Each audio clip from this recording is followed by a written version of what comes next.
இன்னைக்கு பதிவில் நம்ம பார்க்க போகிறது நியூ இயர் ரெசல்யூஷன் ஃபைனான்ஸுக்காக. நீங்கள் உங்கள் வாழ்க்கையை தீர்மானிக்கக்கூடிய புத்தாண்டு தீர்மானங்களை பற்றி தான் நாம் இந்த பதிவில் தெரிஞ்சுக்க போகிறோம். பதிவு வந்து கடைசி வரைக்கும் பாருங்கள். இந்த பதிவில் நாம் 7 முக்கியமான தீர்மானங்களை பற்றி நாம் தெரிஞ்சுக்க போகிறோம். பதிவு வந்து கடைசி வரைக்கும் பாருங்கள். முதல் பாயிண்ட் என்ன அப்படின்னா, உங்கள் நிதிநிலை வந்து மதிப்பிடுறது.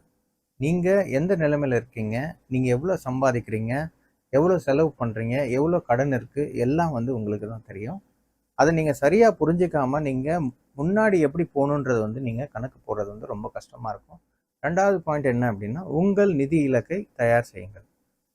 நிதி இலக்குன்னு சொல்லும் பொழுது ஃபைனான்சியல் கோல்னு சொல்லுவாங்க. அந்த ஃபைனான்சியல் கோல் எப்படி வந்து செட் பண்ணுன்றது வந்து நீங்கள் புரிஞ்சுக்கணும். இந்த வருஷத்துக்கு நீங்கள் என்னெல்லாம் செய்ய போகிறீங்க, என்னெல்லாம் வந்து நீங்கள் பண்ண போகிறீங்கிறதுக்கு ஒரு ரோட் மேப்புன்னு சொல்லுவாங்க. அதாவது என்னென்னா, நீங்கள் முன்னோக்கி செல்றதுக்கான ஒரு வழித்தடமாக வந்து இதை வந்து நீங்கள் பயன்படுத்தலாம். அதாவது ஒரு சாலை மாதிரின்னு வச்சுக்கோங்களேன். நீங்கள் என்னென்னலாம் செய்ய போகிறீங்க, இந்த மாதம் நீங்கள் என்ன பண்ண போகிறீங்க, அடுத்த மாதம் என்ன பண்ண போகிறீங்கன்ற ஒரு ரோட் மேப் தான் வந்து இந்த நிதிநிலை அறிக்கை. அதாவது என்னென்னா ஃபைனான்சியல் கோல்ஸ். மூணாவது பாயிண்ட் என்ன அப்படின்னா, சேமிப்பு மற்றும் முதலீடு வந்து முன்னுரிமை கொடுக்கணும்.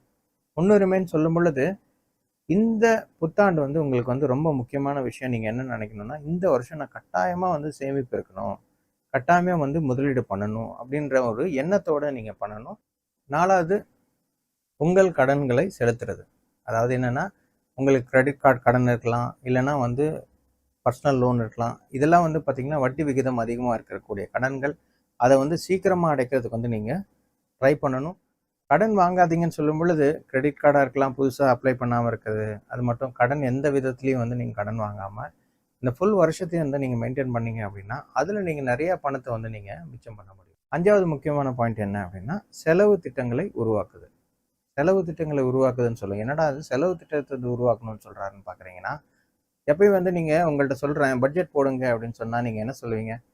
பட்ஜெட்டை வந்து யாராலையும் வந்து கரெக்டாக ஃபிட் பண்ண முடியாது. ஆனால் செலவு நான் இவ்வளோ தான் பண்ண போகிறேன்றது வந்து நீங்கள் பிளான் பண்ணிங்கன்னா உங்களுக்கு வந்து ஒரு மனசில் ஒரு திருப்தி கிடைக்கும். நான் இவ்வளோ ஸ்பெண்ட் பண்ணுறதுக்கு நான் வந்து பிளான் பண்ணி பண்ணுறேன்றது வந்து நீங்கள் புரிஞ்சுட்டு பண்ணும் பொழுது நீங்கள் நிறைய செலவுகளை வந்து நீங்களே வந்து ஆட்டோமேட்டிக்காக வந்து குறைக்க ஆரம்பிச்சிருக்கீங்க. ஆறாவது பாயிண்ட் என்ன அப்படின்னா, காப்பீடு எடுக்கிறது. அதாவது என்னென்னா, இன்சூரன்ஸ் எடுக்கிறது. இன்சூரன்ஸ் எடுக்கிறது ரொம்ப முக்கியமான ஒரு விஷயம். நிறைய ஃபேமிலி வந்து இன்சூரன்ஸ் போடாததுனால தவிக்கிறது வந்து நம்ம கண்கூட வந்து பார்க்க முடியும்.